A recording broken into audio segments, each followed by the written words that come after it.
अस्सलाम वालेकुम नाज़रीन, मैं हूं ज़मीर हैदर और आप देख रहे हैं प्रोग्राम क्रॉस टॉक। नाज़रीन, तहरीक-ए-इंसाफ अब बता चुकी है कि वो अब मुज़ाकरात नहीं करेगी हुकूमत से, लेकिन दीगर सारी जमातों की जो अपोजिशन की हैं उनके साथ मिलकर एक नेशनल एजेंडा तैयार करने जा रहे हैं और वो नेशनल एजेंडा जो है वो हुकूमत के सामने रखेंगे, उस पर बात होगी तो ठीक है, वरना यही सारी जमातें, इनका प्लान यह है कि फिर हम स्ट्रीट पे आएंगे।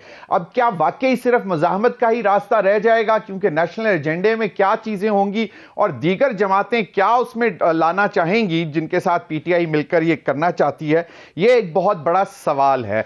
दूसरी जानिब 8 फरवरी की कॉल दे चुके हुए हैं, जिस पर हुकूमत की तरफ से यह रिएक्शन आया है कि आप ये कॉल वापस ले लें एहतजाज की या जो भी जलसा करने की है, वरना जैसे हम आपके साथ पहले निपटते रहे हैं इस दफा भी ऐसे ही निपटेंगे। तो ये एक अजीब सी सूरत हाल है कि एक जमात है, सियासी जमात, उसने बाकायदा दरख्वास्त दी है और वो एक जगह पर जलसा करना चाह रही है, लेकिन उनको कहा गया है कि आप जलसे की कॉल वापस ले लें वरना आपके साथ उसी तरह निपटा जाएगा।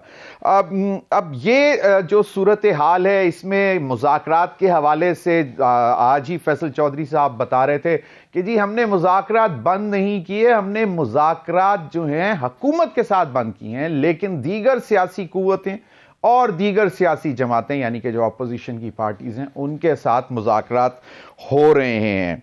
अब एक तरफ तो दीगर सियासी कुव्वतों और दीगर सियासी अपोजिशन की जमातों के साथ मुज़ाकरात हो रहे हैं, दूसरा एक बाकायदा जलसे की कॉल दी गई है जिस पर हुकूमत की तरफ से वार्निंग भी आ गई है कि आप कॉल वापस लें। अब ये जो मामलात हैं, इन सबको देखते हुए स्पीकर कौमी असम्बली अयाज सादिक साहब आज भी बहुत पुरुमीद हैं। वो समझते हैं कि मुज़ाकरात होने चाहिए और इनका जो तसलसल है वो टूटना नहीं चाहिए, और इसीलिए शायद अभी तक दोनों तरफ की जो मुज़ाकराती कमेटीज थी उनको स्पीकर ने डी नोटिफाई नहीं किया। नाज़रीन, प्रोग्राम के आखिर में ज़रा मुल्क की माशी सूरत हाल का भी जायज़ा लेंगे। मेहमानों का तारुफ करवाता चलूँ, मेरे साथ मौजूद हैं सेनेटर कामरान मुर्तज़ा साहब, सीनियर रहनुमा JUI फे। बहुत बहुत शुक्रिया सेनेटर साहब आपके वक्त का। मेरे साथ मौजूद हैं सेनेटर ऑन अब्बास बप्पी साहब, सीनियर रहनुमा पाकिस्तान तहरीक-ए-इंसाफ, आपका भी बहुत बहुत शुक्रिया सेनेटर ऑन अब्बास साहब। और मेरे साथ मौजूद हैं सेनेटर खलील ताहिर सिंधु साहब, सीनियर रहनुमा पाकिस्तान मुस्लिम लीग नून। आज तीनों senators, eminent senators, powerful panel, बहुत बहुत शुक्रिया आप तीनों का। आप तीनों की इजाज़त से मैं चाहूंगा कि आज जो फैसल चौधरी साहब ने बात की है, ये जो तासुर देने की कोशिश की जा रही है कि हमने मुज़ाकरात को मुअत्तल कर दिया है, हमने अभी सिर्फ हुकूमत, अभी का लफ्ज़ इस्तेमाल किया कि अभी सिर्फ हुकूमत के साथ मुज़ाकरात मुअत्तल किए हैं, लेकिन दीगर सियासी जमातों यानी कि अपोजिशन की पार्टीज और सियासी कुव्वतों के साथ मुज़ाकरात जारी हैं। ऑन अब्बास बप्पी साहब, आपसे आगाज करना चाहूंगा, ये दीगर सियासी कुव्वतें और दीगर सियासी जमातें क्या हैं सर? जमीर साहब, थोड़ा सा मैं एक्सप्लेन कर दूं। आपने जो नेशनल एजेंडे की बात की थी ना, वो थोड़ा सा एक्सप्लेन कर दूं पहले। नेशनल एजेंडा क्या है कि अगर आप 8 फरवरी 2024 से देखें और आज 1 फरवरी 2025 हो गया, पिछले एक साल में जो कुछ पाकिस्तान में हुआ है उस इशू का पाकिस्तान तहरीक-ए-इंसाफ से तो जो लेना देना है, पाकिस्तान की पूरी एक सियासत के साथ, एक सिस्टम के साथ जो एक मामला किए गए, वो एक इशू पूरी कौम का बन चुका है। नेशनल एजेंडा में हम समझते थे कि जी हमारे साथ जुल्म हो रहा है, ये पाकिस्तान की अवाम के साथ जुल्म हो रहा है। सबसे पहले उन्होंने पार्लियामान को कंट्रोल किया और अपनी मर्जी के बंदे नाफिज कर दिए 8 फरवरी के। उसके बाद 26वीं आईनी तरमीम करके जुडिशल जो अदलिया के ऊपर हमला किया गया, वो अपनी जगह कि अपनी मर्जी के इस वक्त हाईकोर्ट में जजेस आ रहे हैं। फिर पीका ऑर्डिनेंस यानी कि सहाफत और आजाद आवाज के ऊपर जो एक जर्ब लगाएगी, वो अपना इशू है। सो इतने सारे मामला हैं जिसपे एक नेशनल एजेंडा कौम के लिए बनता। हमने तो सिर्फ 2 चीजें मांगी थी ना, जुडिशियल कमीशन ले आए और हमारे पॉलिटिकल प्रेशर्स की बात करें। अब इशू उससे बड़ा होता जा रहा है। सो आज जो इन्होंने बात की है इस वक्त अपना फैसल ने, मुझे अंदाजा नहीं उसका वो अपना अल्टीमेट एजेंडा क्या है, लेकिन एक चीज कंफर्म है कि कम से कम गवर्नमेंट से अब बात नहीं हो सकती। अब बात होगी उन पॉलिटिकल फोर्सेस से जो समझती हैं कि पाकिस्तान तहरीक इंसाफ राइट पे है, जो समझती हैं कि इस वक्त पाकिस्तान में एक जुल्म का निजाम चल रहा है, और हर वो शख्स जो समझता है कि पाकिस्तान में चीजों को अब थोड़ा रोकना पड़ेगा। ये जो एक जुल्म की दास्तान रकम की जा रही है, जिसका आगाज 8 फरवरी से हो गया, पूरे एक साल तक मोहित हो गया। मतलब आप छोड़ दें खान साहब पे गोली लगना, खान साहब को जेल में डालना, बुशरा बीबी को जेल में डालना, हमारी सारी लीडरशिप को जेल में डाल देना, हमारे लोगों को कैंपेन ना कर दे, ये सारी चीजें अलहदा है। लेकिन अब पाकिस्तान की आवाम के साथ जो कुछ हो रहा है ना, अब there has to be stop to it. So जो मुज़ाकरात गवर्नमेंट के साथ हैं, they will not go ahead for sure, वो अब खत्म हो चुके हैं। लेकिन अगर कहीं पे कोई बात हो सकती है तो उन लोगों से जो हम ख्याल है, हमारी जमीयत उलमा इस्लाम से बात हो रही है जिसमें कामरान साहब यहाँ तशरीफ रखते हैं, हमारी बाकी फोर्सेस से बात होगी जो समझते हैं पाकिस्तान तहरीक इंसाफ ठीक है।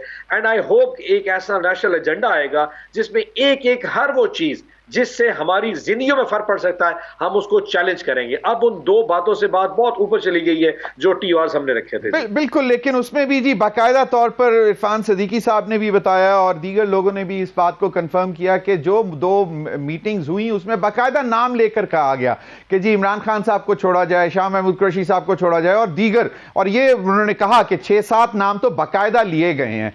तो ये बिस्कोट है जी जमीर साहब, ये बिस्कोट है। मैं अली अमीन गंडापुर उस मीटिंग में मौजूद थे, मैं छोटा सा किस्सा सुना देता हूं। आई एम नॉट श्योर कि हमारे तीनों दोस्तों में से वो अली अमीन ने कहा, जैसे अब 2 लोग डायलॉग पे बैठते हैं तो अली अमीन गंडापुर ने उनको कहा कि मैं समझता हूं कि शायद हमसे कोई गलती हुई। ये नॉर्मली लोग जब आपस में बैठ के बात करते हैं वो एक दूसरे को स्पेस देते हैं, तो उन्होंने एक वैसे सेंटेंस यानी कि जरफा ने कहा कि मैं समझता हूं शायद हमसे कोई गलती हुई। बाद में सारे टॉक शोज पे ये कहा गया, अली अमीन गंडापुर ने एक्सेप्ट किया कि मे नो हमारी गलती है, और वो जो ड्राफ्ट बन रहा था जिसको इरफान सदीकी साहब बना रहे थे, उसमें बाकायदा अली अमीन की उस कैजुअल गपशप को भी नोट बनाएगा, जहां पे इस किस्म की पोलराइजेशन हो 2 पार्टीज में कि एक कैजुअल नोट को आप ड्राफ्ट का हिस्सा बनाएं, वहां पे ये कहना कि जी हमने शामू साहब का या इमरान खान साहब की, ऐसी तो कोई बात हुई नहीं। That was basically a courtesy statement by Ali Amin Gandapur sahab, बिल्कुल सही है। लेकिन सेनेटर इरफान सदीकी साहब ने तो कहा है कि जी हमने तो ये कभी नहीं कहा था कि हम जुडिशियल कमीशन नहीं बनाने जा रहे, ये खुद से ही इन्होंने हमने तो 28 तारीख को ये सारी चीजें सामने रखनी थी, कुछ लिखी पड़ी चीजें थी जो उन्होंने बात करनी थी। लेकिन जो आपने बोला कि जी अब मुज़ाकरात हुकूमत से नहीं, अब सियासी कुव्वतों से होंगे, यानी कि कोई बैकडोर चैनल तो नहीं ओपन। देखिए जमीर साहब, बैक चैनल डिप्लोमेसी पे मैं जरा कमेंट नहीं कर सकता, कहीं ना कहीं किसी जगह अगर बात कर रहा है तो मेरे कम से कम नॉलेज में नहीं है। लेकिन अल्टीमेटली बात यह कि जब गवर्नमेंट से बात कामयाब नहीं हो सकी तो उसकी एक वजह यह भी होगी कि जो पॉलिटिकल फोर्सेस हमारे साथ बात कर रही थी, गवर्नमेंट जो कर रही थी, उनको शायद उस वक्त रियासत की आशीर्वाद हासिल नहीं थी। ये मेरी गट फीलिंग हो सकती है। और जो कुछ किया जा रहा था स्पीकर अयाज सादिका अपनी तरफ से एक मोटिवेशन फोर्स हो सकती है। सो उनका उसका आशीर्वाद ना होना इस वजह से भी शायद तकमील नहीं हो पाया। और एक चीज और भी है, वैसे मुज़ाकरात कामयाब होते भी कैसे, देखिए 2 अगर पार्टीज बैठती है तो एक पार्टी को कुछ ना कुछ शायद लेट गो करना, हमारे पास तो देने को कुछ नहीं है सिवाय रियासत को अवाम की ताकत के अलावा, इनके पास लूज करने को बहुत ज्यादा है ना, ये सिस्टम के बेनिफिशियरी हैं, आप कैसे कुछ दे सकते हैं कि हमें तहरीक इंसाफ को स्पेस दे। सो मुझे ऐसा कोई नहीं।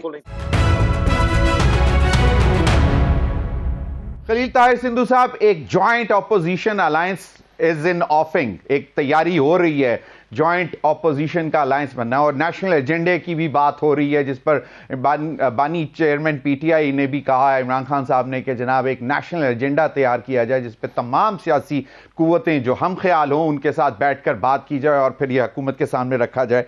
आपको क्या लगता है कि वहीं तक बात रुक जाएगी, लेकिन उसके बाद मेरे ही प्रोग्राम में एक सीनियर पीटीआई के लीडर ये भी कह के गए हैं कि जी हम ये जो ग्रैंड अलायंस बना रहे हैं इसमें जेयूआई फे, इसलिए कि उनके पास भी स्ट्रीट पावर है, और फिर उन्होंने खास तौर पर कहा कि हम वुकला को साथ शामिल करेंगे क्योंकि उनके पास भी एक बहुत बड़ी पावर है रोड पे आने की, स्ट्रीट पावर है। और मैं देखी है वो जो था 2007 की जो मूवमेंट थी रेस्टोरेशन ऑफ जुडिशरी, उसमें वो वुकला की, तो वो शायद उस पर भी बैंक कर रहे हैं। तो अगर ये नेशनल एजेंडे पे बात आगे नहीं बढ़ती तो फिर क्या हुकूमत को कोई परेशानी हो सकती है कि ये तमाम ऑपोजिशन की सियासी कुव्वतें बाकायदा रोड पर निकल आएंगी? बहुत शुक्रिया जमीर हैदर साहब। कुछ एडमिटेड फैक्ट्स हैं जो बताना जरूरी है। मेरे भाई और अब्बास वो कह रहे थे इनके हम ख्याल, एक तो मुझे नहीं पता इनका हम ख्याल है कौन पार्लियामेंट में, कोई एक बात का नाम बता दे, नंबर 1। नंबर 2, अगर ये बात करते हैं 8 मई 8 तो आप ही इनके साथ बैठे होते हैं, दोस्त हैं आप इनके। मेरे पास सुने, मेरे भाई है, ये बातें हमारी कोई जाती दुश्मनी थोड़ी एक दूसरे के साथ। लेकिन मैं जो फादर जमीर हैदर साहब, इस्लाम मौलाना फजलुर रहमान ग्रुप के पास बहुत बड़ी स्टेट पावर है, लेकिन उनसे पूछे, कामरान मुर्तजा साहब के भाई हैं, highly competent and honest lawyer है, सीनियर लॉयर है सुप्रीम कोर्ट के, उनसे पूछे कि क्या सबसे ज्यादा उनको तहफ़्फ़ुज़ात नहीं है इनके केपी के जो इलेक्शन है वहां पे, क्या ये आज बात ये खत्म हो गई है? दूसरा एडमिटेड फैक्ट है, कामरान मुर्तजा साहब से पूछ ले कि क्या ये जब 26वीं तरमीम हो रही थी तो क्या ये हर एक इनको पता नहीं कि मौलाना फजलुर रहमान साहब ने बहुत पॉजिटिव रोल प्ले किया और बिलावल ने उनके साथ मिलकर, और वरना असल 26वीं तरमीम आती तो शायद कुछ और चीजें होती, और क्या उसमें सलमान अकरम राजा साहब बहुत काबिल एहतराम है, क्या उनके साथ साथ वो ऑन बोर्ड नहीं थे?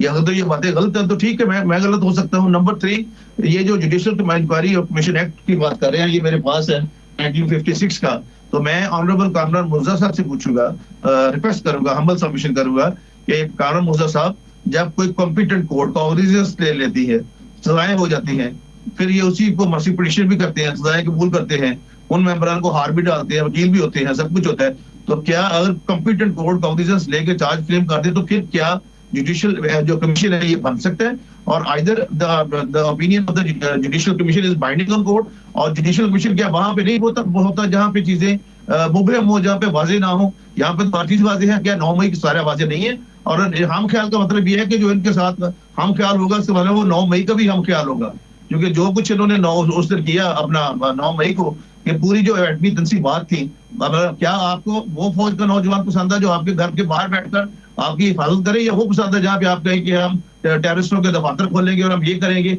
और इनकी वजह से क्या कुछ हो रहा है? तो मैं जाती तौर पे, मेरी जाती एक जो पर्सनल परसेप्शन है, उसके वाले से मैं कामरान मुर्तजा साहब से जरूर ये रिक्वेस्ट करूंगा कि वो प्लीज मेरी इल्म की खातर या लोगों की इल्म की खातर क्लियर कर दे कि क्या जब कोर्ट कागजात ले लेती है तो आज तक क्या उसके बाद कभी कोई जुडिशियल कमीशन बना जी? आज तक अगर बना तो शायद मेरी काम इल्म भी हो सकती है, but Kamran Murtaza is highly competent and मैं कहूंगा dead honest person. Senator Khalil Tahir Sindhu साहब, सेनेटर सिंधु साहब बिल्कुल आप सही फरमा रहे हैं, लेकिन मेरा ख्याल है कि शायद अब जुडिशियल कमीशन वाला चैप्टर ही क्लोज हो गया, लेकिन अभी भी आयात सादिक साहब पूरी उम्मीद है। कामरान मुर्तजा साहब आप अगर क्विकली रिस्पॉन्ड करना चाहें सर।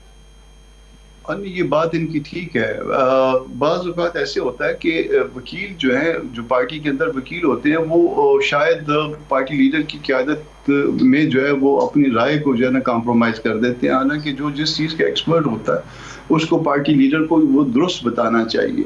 इसको अगर आप 2 हिस्से करें ना, मई का और नवंबर का, तो मई वाले में जो है चालान आ गए हुए हैं, और चालान आने में मेरा ख्याल है कि आज तक सिर्फ एक ही ओकेजन है कि जिसमें किसी केस में अगर चालान आ गया हो और उसमें जुडिशियल कमीशन बना हो, मगर उसमें भी कहा कि चले बन जाए। इसी तरह का शायद कोई वाकया होगा, इंग्लैंड की शायद इसमें वो है, मगर वो खुलेगी नहीं, रिपोर्ट नहीं खुलेगी। मगर यहाँ पे जब रिपोर्ट फर्ज करे खुलेगी या बंद रहेगी, तो भी आप देख लीजिए कि इस कमीशन का जो जितने भी कमीशन पाकिस्तान में बने हैं उसका कोई आज तक नतीजा नहीं निकला। तो इसके ऊपर जो है पार्टी के अंदर, पीटीआई के अंदर जो है ना वो एक प्रॉपर डिबेट होनी चाहिए, और जो लोग लीगल साइड पे, जो लीगल एक्सपर्ट हैं, उनकी राय की फोकियत होनी चाहिए। ये नहीं कि लीडरशिप ने क्या कह दिया और वो बिल्कुल दुरुस्त है, लीडरशिप एक्सपर्ट नहीं है उस मामले की, एक्सपर्ट इनके वो हैं जो लीगल साइड पे काम जानते हैं। तो इसको जरा जो है ना वहाँ पे इंडिपेंडेंटली उनको खुद देखना चाहिए, और इसका नतीजा जो है ना मेरा ख्याल है कि नहीं निकलेगा। मेरी पहले से सोची समझी राय ये है कि ये फ्यूटाइल एक्सरसाइज है ये, और इसमें बात ये भी हो सकता है, आप ये देख लीजिए, एक कमीशन बना था, आपको याद है नासिरुल मुल्क साहब वाला इलेक्शन के हवाले से कि वो इतने हल्के खोलें, वो कमीशन बना और उसके बाद नतीजा क्या आया? सही, वो पंक्चर जो है ना, फिर वो सारे पंक्चर हो गए ना जी। तो इस तरह से ना करें कि जिसका जो है नतीजा जो है आप ये समझें कि कोई आपके अगेंस्ट आ सकता है। बिल्कुल सही फरमाया सेनेटर कामरान मुर्तजा साहब। और अब्बास बप्पी साहब, अब मामला यह है कि थोड़ा सा कहीं ना कहीं पे ट्रस्ट डेफिसिट भी नजर आता है। मौलाना साहब थोड़े से शाकी रहते हैं कि जो, क्योंकि उनकी वो डायरेक्ट मुलाकात तो खैर अभी तक हुई नहीं है। अब मुझे नहीं मालूम कि ये बाकायदा जब नेशनल एजेंडे पे अगर बैठने के लिए राजी हो जाते हैं तो क्या मौलाना फजलुर रहमान साहब भी जाके इमरान खान साहब से जेल में मिलेंगे, और क्योंकि वो फिर बहुत सारी चीज़ों को क्लैरिटी मिल जाएगी जिस पर मौलाना फजलुर रहमान साहब कहते हैं। तो ये इस पर अगर आप कमेंट करना चाहें sir. I am not sure जी उनकी मुलाकात हो सकती नहीं है, तो मौलाना साहब बता सकते हैं अगर मिलना चाहते हैं, और हुकूमत बता सकती है कि मिलने की इजाजत, खान साहब को मिलने के लिए जाए वो कैसे इनकार कर सकते हैं। लेकिन मैं कामरान साहब की विद ऑल ड्यू रिस्पेक्ट ये बात को थोड़ा सा करूंगा कि जी कौन डिसाइड कर रहा है? अल्टीमेटली डिसाइड मौलाना साहब की पार्टी में मौलाना साहब कर रहे होते हैं। मैं या कामरान मुर्तज़ा साहब पार्टी में कितना एक हमारा लीवरेज होता है, सो हमारी पार्टी की डिसीजन यकीनन खान साहब ने करना होता है। सो ये ऐसा कहना कि जी पार्टी में कौन डिसीजन कर रहा है, कहीं ना कहीं हमारे मौलाना साहब के साथ बिल्कुल मामला हो सकते हैं। वो यकीनन 8 फरवरी के वाले उनकी रिजर्वेशन भी है, हमारी रिजर्वेशन, हमारा मैंडेट चोरी है, मौलाना साहब तो शायद उनका मैंडेट भी चोरी है। 26वीं तरमीम पे we may have some reservations कि हम 26वीं अल्टीमेटली हर चीज के ऊपर हमें एतराज था, मौलाना साहब कुछ पॉइंट्स को छोड़ के बाकी के ऊपर वो एग्री कर गए थे। लेकिन पीका ऑर्डिनेंस पे यस हमारा और मौलाना साहब का एक ही स्टांस हो सकता है, इसमें कोई सो अगर नेशनल एजेंडा जब आएगा उसमें पिक एंड चूज नहीं हो सकता, उसमें पॉइंट्स होंगे कि जी हम जिस चीज पे एग्री करते हैं, यकीनन मई 9 के हवाले से दे माइट से कि जी हमने शायद गलत किया हो, हमने कहा जी हम गलत नहीं है। सो जिस चीज के ऊपर एग्रीमेंट है कम उस पर तो मूव कर सकते हैं। सो 8 फरवरी पे मूव कर सकते हैं। 26 नवंबर को जो गोली चलाई गई, जो लोग शोहदा है, उसके हवाले से यकीनन हमारा और मौलाना साहब की पार्टी इकट्ठे चल सकते हैं, पीका ऑर्डिनेंस पे इकट्ठे चल सकते हैं। 26वीं आईनी तरमीम में इनका इशू मदरसे का और वो सोसाइटीज एक्ट के हवाले से है, शायद हमारा वो इशू नहीं, हमारा तो ओवरऑल 26वीं तरमीम सबके ऊपर एतराज था। सो बहुत सारे इश्यूज हैं जहां पे हमारा कॉन्फ्लिक्ट नहीं है, कहीं पे कंसेंसस बिल्ड हो सकता है, लेकिन there is always a way forward. एक दूसरे को स्पेस देने की बात है। जहां तक कॉलिंग द शॉट्स है वो तो हर पार्टी में अल्टीमेटली लीडरशिप के पास होती है, आप ब्रीफ करते हैं, वो डिसाइड करते हैं। सो ये कंफ्यूजन हमारी पार्टी में ऐसा नहीं, मौलाना साहब अपना कमरान साहब को शायद थोड़ा सा कहीं से कंसेप्शन, लेकिन अब अभी जिस तरह अभी खलील ताहिर सिंधु साहब भी फरमा रहे थे कि जनाब जब 26वीं आईनी तरमीम के हवाले से जब मामला चल रहे थे तो आप लोग पीटीआई की बैरिस्टर अली गौहर और जो दीगर लीडर्स थे वो ऑन बोर्ड थे और मौलाना फजल रहमान साहब के साथ बैक टू बैक मीटिंग्स भी रही। सेनेटर खलील ताहिर सिंधु साहब आप कुछ कहना चाह रहे हैं तो आप कह लें, तो फिर मैं ब्रेक की तरफ जाऊंगा। जी मैं छोटी सी वजाहत करना चाहता हूँ ऑन अब्बास साहब से, जो पीका एक्ट की बात कर रहे हैं, सवाए कामरान मुर्तज़ा साहब के अलावा उस स्टैंडिंग कमेटी जो सेनेट की थी, कामरान मुर्तज़ा साहब बतौर स्पेशल इन्वाइटी थे उसमें, उन्होंने अपने एतराज दिए थे। उसमें इनका जो चेयरपर्सन है उस कमेटी का, स्टैंडिंग कमेटी का, वो पीटीआई का है और इन्होंने उसने भी नहीं मुखालफत की और ना किसी और ने मुखालफत की है।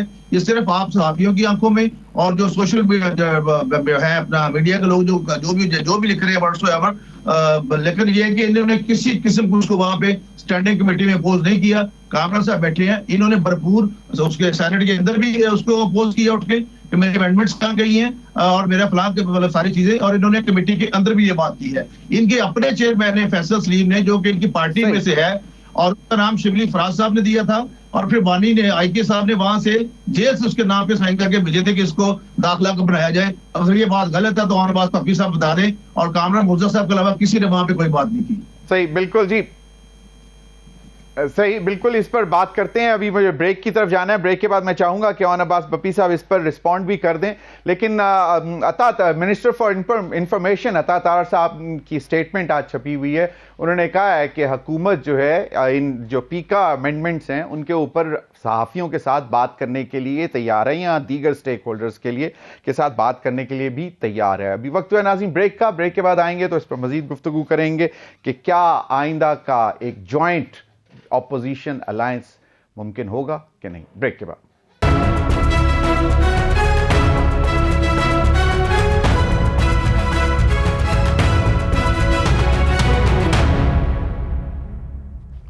वेलकम बैक नाज़रीन। एक चीज सेनेटर ऑन अब्बास बप्पी साहब, राना सनाउल्लाह साहब आपकी पार्टी की जो जड़ें हैं वो अवाम में है, ये तस्लीम भी कर रहे हैं और वो कह रहे हैं कि इमरान खान को माइनस नहीं किया जा सकता, लेकिन उन्होंने कहा कि मुज़ाकरात जारी रखने चाहिए और आप जब किसी और दूसरी पार्टी के सामने आते हैं तो शायद आप जो हैं वो मतलब डाइजेस्ट नहीं कर पाते हैं कि वो किस तरह पावर में है।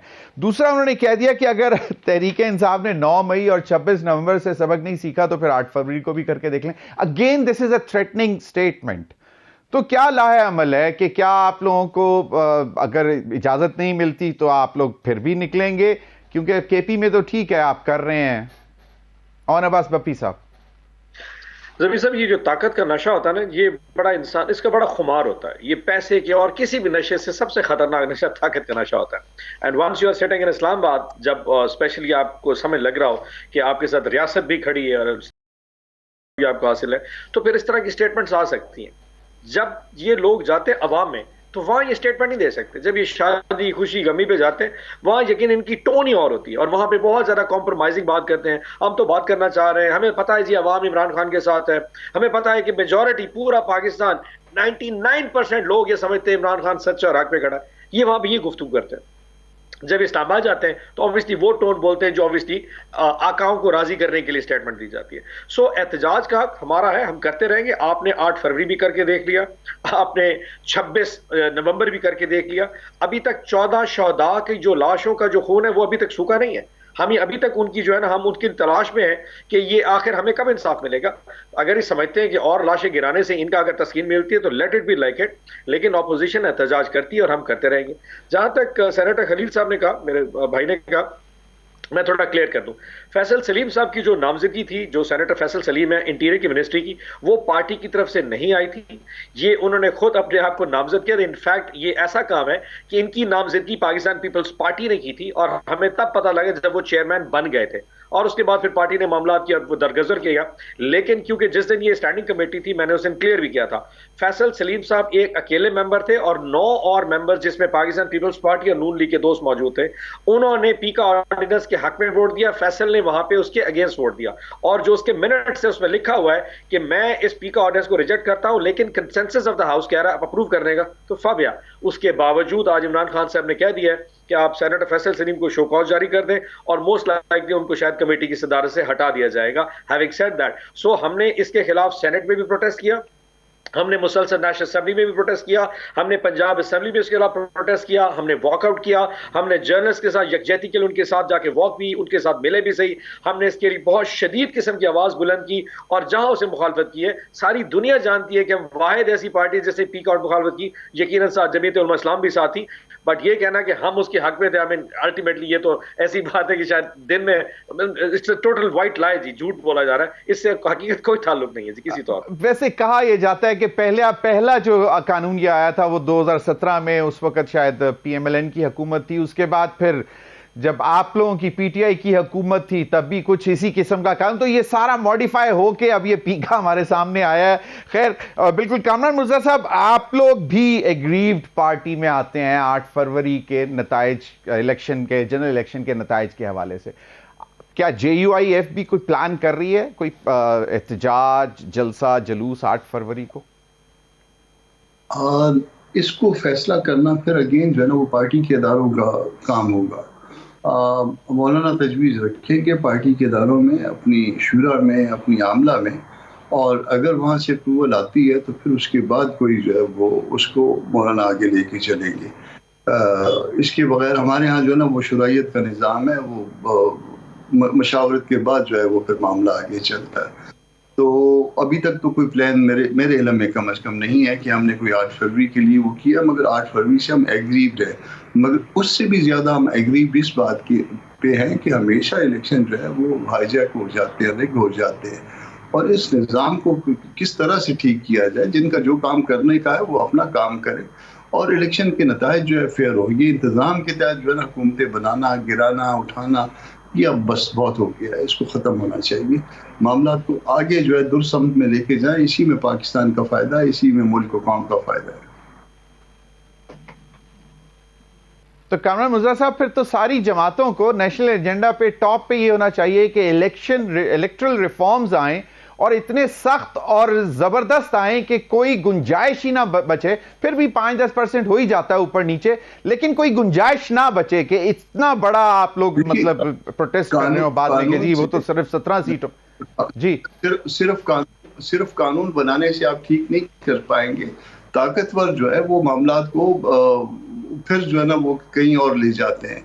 जब तक वो तायब नहीं होंगे, वो पीछे नहीं जाएंगे, वो कहेंगे कि हम जो है ना इसको हाथ नहीं लगाएंगे, उस वक्त तक ये मामला ठीक नहीं होगा। आप ताकत की बुनियाद पे पाकिस्तान के निज़ाम को देखिए। आप ताकत की बुनियाद पे कभी आरओ जो है वो मेरे कंट्रोल में होगा या वो सच बोलेगा या किसी और के कंट्रोल में होगा।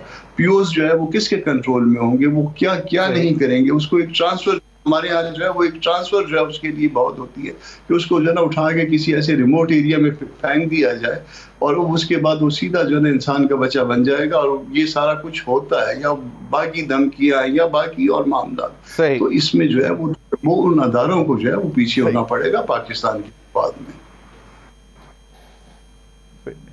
सेनेटर खलील ताहिर सिद्धू साहब, सर जी ये धमकियां क्यों दे रहे हैं? एक सियासी जमहूरी हक है एक पार्टी का कि वो जलसे करे, जुलूस करे, एहतजाज करे।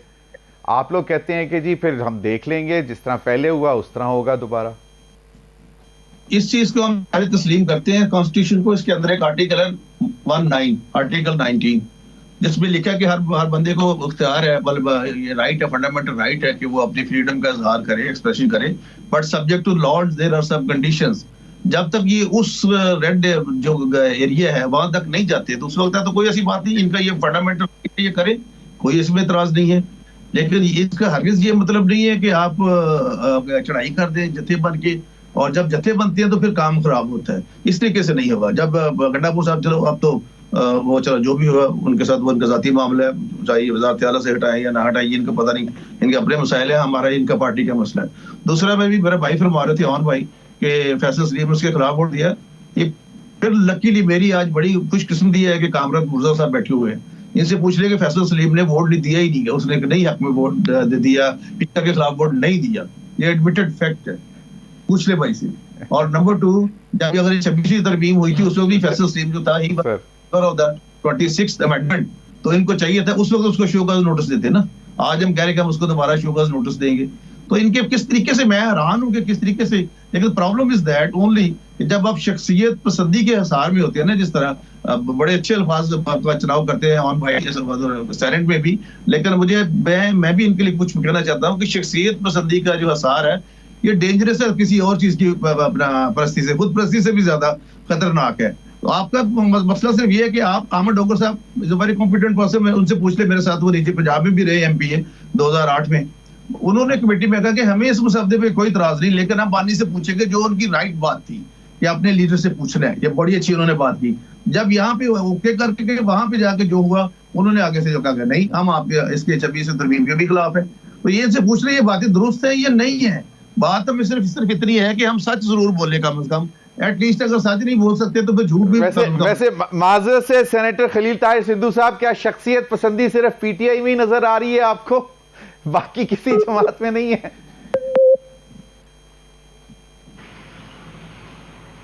चले मैं ऑन अब्बास बप्पी साहब की तरफ आऊंगा। ऑन अब्बास बप्पी साहब, अब यकीनन सूरत हाल जो है वो वार्निंग्स भी आ रही हैं, सब कुछ आ रहा है। ये आप लोगों ने मीनारे पाकिस्तान के लिए ही दरखास्त दी है ना लाहौर में 8 फरवरी के लिए या 9 फरवरी? 8 फरवरी के लिए जी जी। तो वो तो कोई रेड जोन नहीं है, वो कोई मतलब सिर्फ जलसा करने की इजाजत ली है ना जी? जी जी जमीर साहब, ये जो जलसे होते हैं ना, ये दुनिया में हर जगह जलसे होते हैं। व्हाइट हाउस के बाहर भी वो लोग प्रोटेस्ट करते होते हैं, 10 डाउनिंग स्ट्रीट के सामने 50 मीटर दूर करके वहां भी प्रोटेस्ट होते हैं। ये कोई इतना बड़ा इशू नहीं, और जलसे तो कहीं भी हो सकते हैं, ये कोई इशू नहीं था। लेकिन क्योंकि खौफ है अवाम की ताकत से कि अगर यार 50,000 लोग निकल आए और आके इमरान खान जिंदाबाद के नारे मारने शुरू कर दिए, तो वो नारों की ताकत इतनी है कि इनके नीचे जमीन दहलनी शुरू हो जाती है। ये खौफ आता है। पिछली दफा जब मीनारे पाकिस्तान के जलसे की दरखास्त दी गई तो अप्रूवल दी कोना में। अब कोना मीनारे पाकिस्तान से कम बेश 30-40 किलोमीटर दूर है, लाहौर की दूसरी साइड पे नई सब्जी मंडी के परले साइड के ऊपर, और वो जो साइट है वहां पे गंद का ढेर था, और उस जगह जाके, लेकिन वहां फिर भी लोग आए अपने खान से, अपने लीडर की मोहब्बत के लिए। सही। आप तीनों हजरात का बहुत बहुत शुक्रिया। नाज़रीन, वक्त हुआ एक ब्रेक का। ब्रेक के बाद हाजिर होंगे तो हमारे साथ होंगे इकोनॉमिस्ट डॉक्टर खाकान नजीब साहब। जरा मुल्क की मुआशी सूरत हाल पर नजर डालेंगे। Stay with us.